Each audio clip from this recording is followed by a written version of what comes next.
Hey! Oh no! Really? Uh-uh. Ouch! Oh gosh. Oh. Wow! Yeah! Wahoo! Bravo!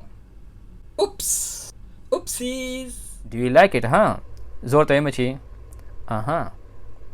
उस मतलब सरी yes यानी yes I like it या खलक वाए अति मतलब सरी no मतलब I don't like it बिस्मिल्लाहिर्रहमानिर्रहीम अस्सलाम वालेकुम मलगरू उम्मीद दे چې تاسو ټول بخیر مونږه د پارټس اف سپیچ لیسنز شروع کړی دي د دینه مخکې مونږه د پارت نمبر 25 پوری الریډي کړی دي کچا تر اوسه پوری زاړه لیسنز نه کتلی نو مهرباني وکړئ یا زمونږه د فیسبوک پیج ته لاړ شئ او بیا پاغي کې ویډیو سیکشن ته لاړ شئ نو تاسو ته به هلته کې ټول ویډیوز په ترتیب سره میلاو شي او یا زمونږه د یوټیوب چینل ته لاړ شئ او هلته کې به هم تاسو ته ټول ویډیوز او پلی لیست ټول په ترتیب سره میلاو شي نننی لیسن زمونږه دی پارت نمبر 26 او په دې کې به مونږه کوو انټرجیکشن د لیسن شروع کېدو نه مخکې لایک او شیر د نه هیر نشي او ټول زمونږه د یوټیوب چینل خامخا سبسکرایب کړئ ښه نو راځو خپل لیسن لا انټرجیکشنز د انټرجیکشنز ډیفینیشن په انګلیش کې داسې کیږي چې Interjections are words or phrases used to express strong feeling or sudden emotion.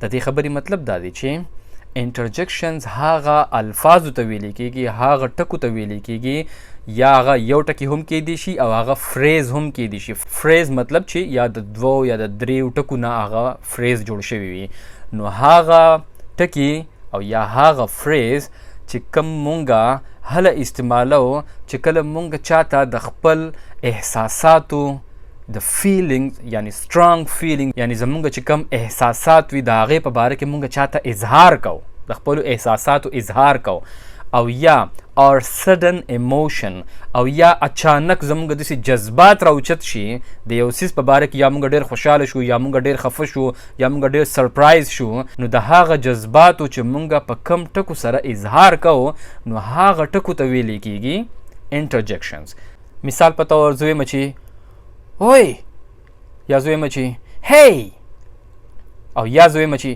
اوچ یا مونږ وایو چې یې نو دا زمونږه جذبات دي نو دا ټول ټکي چې ما اوس تاسو ته کوم وایي اوچ یا یې او یا هی نو دا ټول ټکي دې ټکو ته ویلی کېږي انټرجیکشنز اوس د انټرجیکشنز په باره کې دوه درې خبرې په خپل ذهن کې خامخا کېدوی اولنۍ خبره خو دا ده چې انټرجیکشنز دا ګرامیټیکلی دا د سینټنس حصه نه ده راځي د یو سنټنس سره مونږ لیکو خو دا د یو سنټنس ګرامیټیکلی د هغې حصه نه ده او عموما طور دا د سنټنس په اوله کې لیکلی کېږي خو د انټرجیکشن زیات تر تعلق د ویلو سره دی کله چې مونږ په انګلیش کې خبرې کوو او مونږ چاته د خپلو جذباتو یا د احساساتو اظهار کوو نو په هغه ټیم کې انټرجیکشنز ډېر زیات استعمالیږي او په لیکلو کې هم استعمالیږي څنګه چې تاسو اکثر کمنټس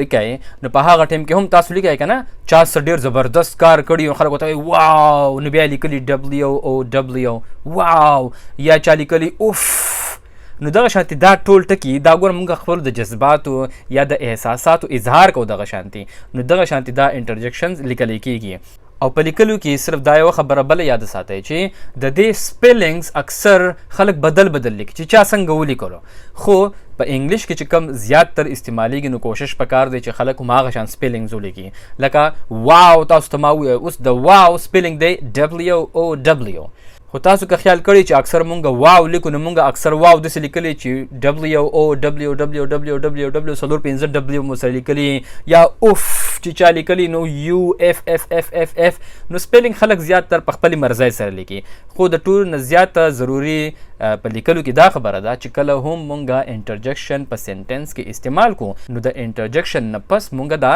ساین آف ایکسکلیمیشن لګاو او ساین آف ایکسکلیمیشن دا مونږه د هغه انټرجیکشن سره لګاو کم چې ډېر زیات سترانګ وي لکه ما تاسو ته اوس ووایې که نه واو، نو دا اوس ګور په دې کې ډېره جذبه ده، صحیح ده. نو دغه شانتې بیا مونږ ساین آف ایکسکلیمیشن لګو.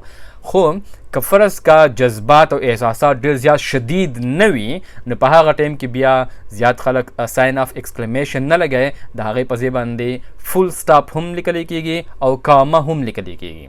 خو که تاسو ساین آف ایکسکلیمیشن ولیکئ نو ستاسو سینټینس به بیا هم صحیح وي.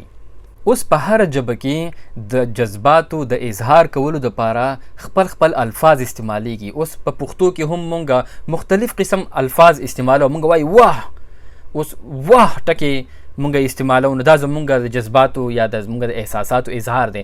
نو دغه شانتي په هر ژبه کې وي.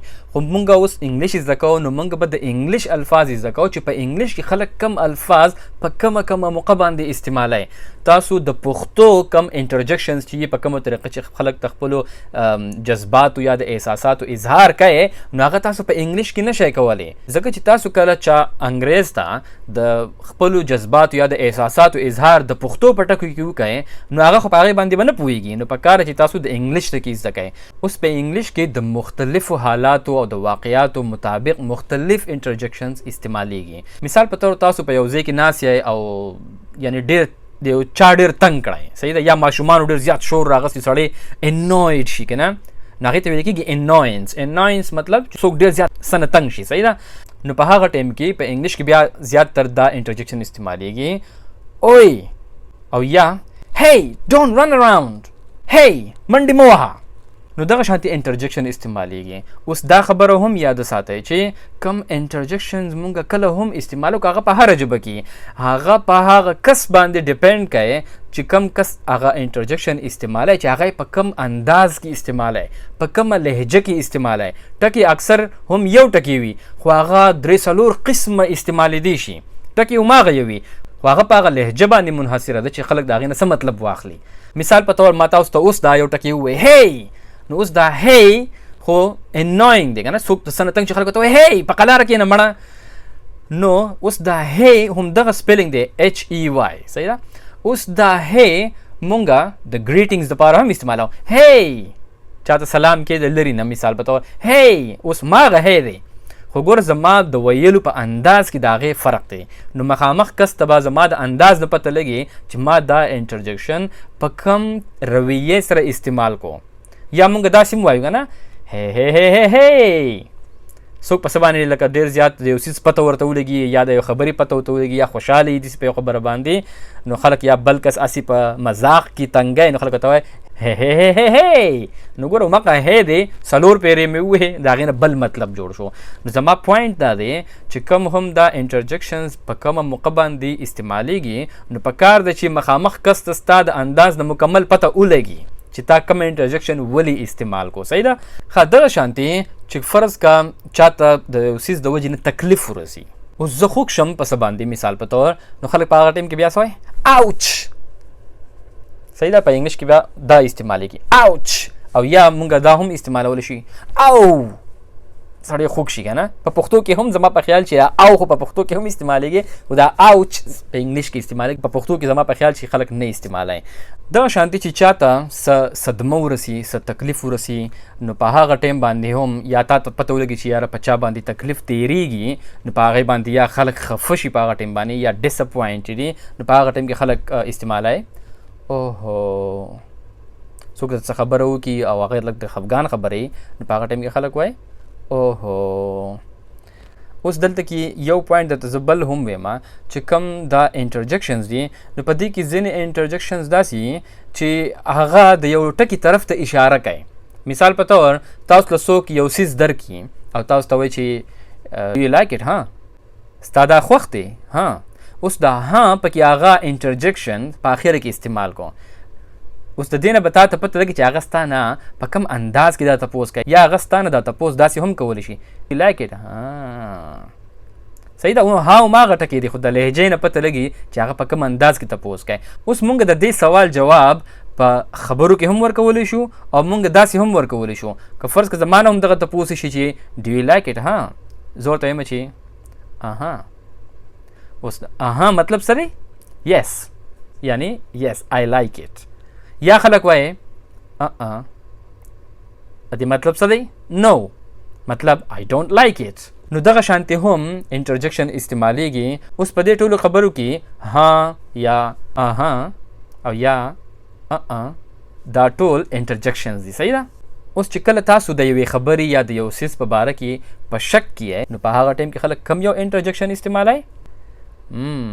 مطلب دا چې زما د دې خبرې په باره کې شک دی، یا خلک دا هم وایي ریئلی ترختیا وي ریئلی.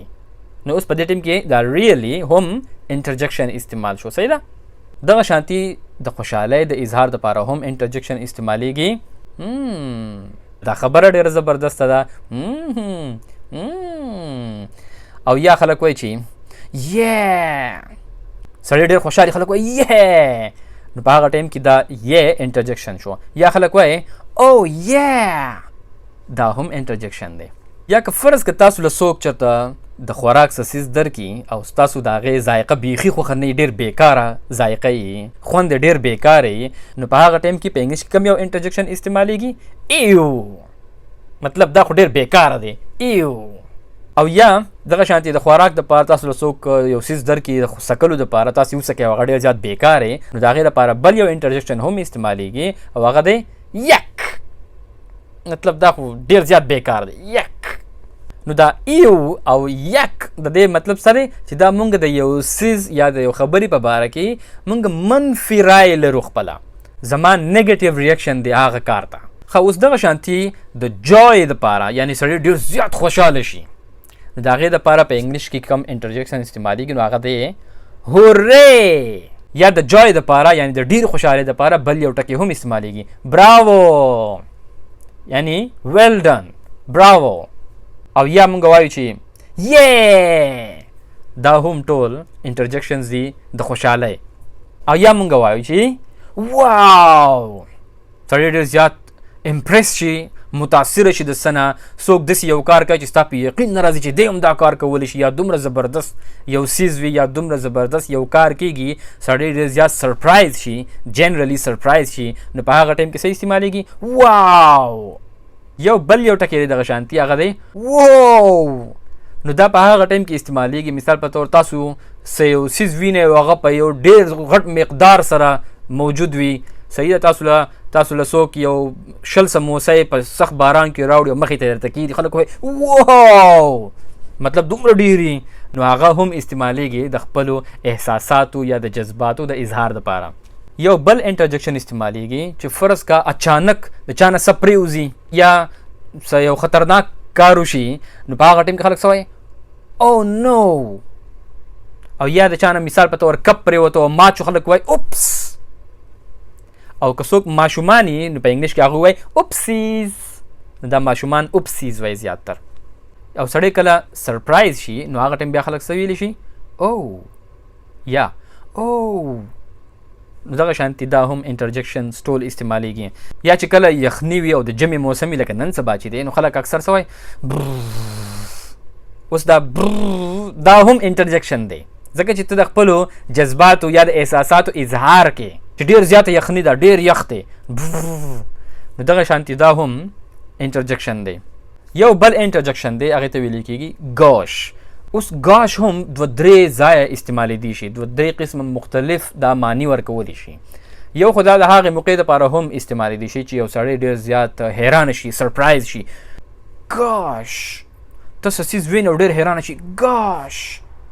او یا په چا باندې څه تکلیف تېرېږي یا تاسو ته څوک د غم څه واقعه بیانوي، څه قصه درته کوي چې په هغه باندې څه سخته تېره شوې او ته د هغه سره همدردي کول غواړې، سمپتي ستا د هغه سره همدردي کول غواړې، نو په هغه ټایم کې هم گاش استعمالیږي، خو د ویلو انداز یې بدلي.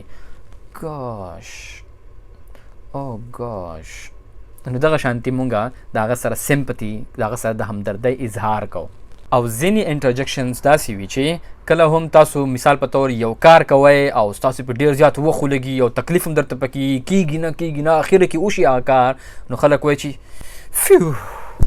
یا د هغې دپاره بل ټکي هم استعمالیږي، مطلب اخر ختم شو دا کار. نو دا و زمونږ نننی لیسن د انټرجکشن په باره کې. نو انشاءالله په نیکسټ لیسن کې به مونږ د پارټس آف سپیچ اخیری ټاپک شروع کوو د پریپوزیشنز په باره کې. نو انشاءالله په نیکسټ لیسن کې به بیا میلاویږو. ټول د خپل ځان ډیر خیال ساتئ، لایک او شیر د نه هیر نشي، او ټول زمونږ د یوټیوب چینل خامخا سبسکرایب کړئ. د الله په امان.